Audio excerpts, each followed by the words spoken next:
A partir do momento que eu saí da empresa que eu estava trabalhando por 4 anos, eu criei uma estratégia para mim de execução que eu visito 10 empresas todo dia. Nessas visitas é muito interessante, porque a minha proposta é, eu visito as empresas e dentro assim da minha área de conhecimento eu coloco isso na minha cabeça que de alguma forma eu tenho que dar algum tipo de insight para o negócio da empresa que seja uma dica assim relevante, que de alguma forma eu vou melhorar algum processo, alguma etapa ali de execução dentro deles. E obviamente da mesma forma eu vou lá e vendo o meu produto como uma possível solução para o problema que eles têm ali, que eu diagnostico de alguma forma, entendeu?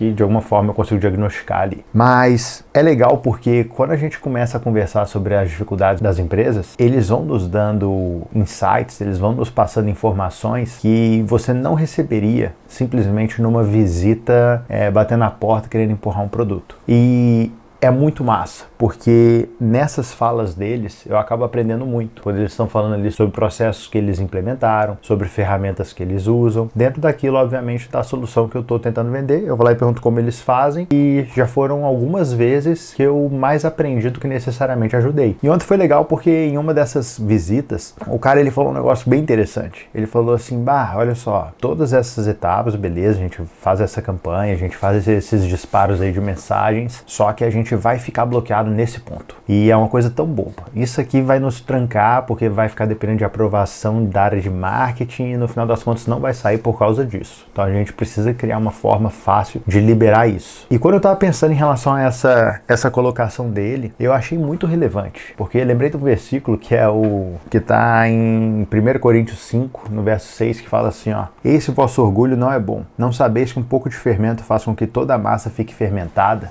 E quando eu paro para pensar em relação a essa situação, eu vejo que existem vários tipos de fermento para vários tipos de massa que a gente está fazendo, sabe? Eu vejo que um pensamento, muitas vezes equivocado, é suficiente para que te impeça de fazer o que você precisa fazer. Um detalhe em uma campanha pode ser suficiente para trancar toda ela de forma que ela não saia. Cara, existem tantas coisas que, tipo assim, um pequeno detalhe faz com que todo um projeto fique parado, faz com que toda uma estratégia ela se torne inútil, sabe? A gente tem que ter um cuidado em relação a aquilo que a gente adiciona na nossa mistura para fazer um bolo. É muito fácil a gente estragar um projeto muitas vezes por pouca coisa. Uma falta de cuidado com um mínimo detalhe. E nessa falta de cuidado com uma parte pequena do todo faz com que tudo fique fermentado, se torne inútil dentro do objetivo que se tinha. Enfim, a reflexão de hoje é essa. A gente tem que tomar um cuidado em relação àquilo que a gente acaba aceitando na nossa vida ou num projeto, porque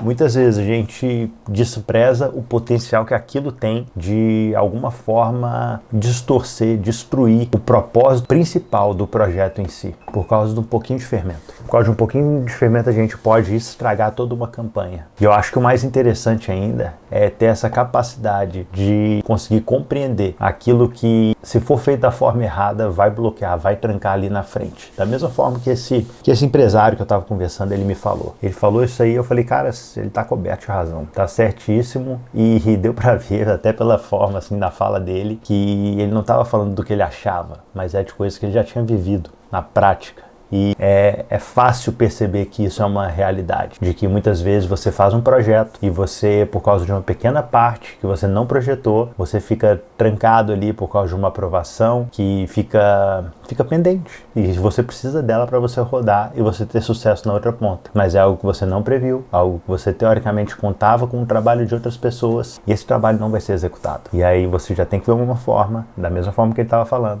da gente tirar esse fator de risco, que é tipo assim, como que a gente simplifica de forma que a gente não dependa de outras áreas para fazer a campanha rodar para que ela dê certo, beleza? Mas é isso, eu acho que isso aí dá para levar para a vida, dá para analisar em vários pontos. Essa análise de tipo assim, cara, qual tipo de fermento será que não pode estar aqui que vai fazer com que toda a massa fique fermentada, sabe? Beleza? Mas é isso, meus queridos, um abraço.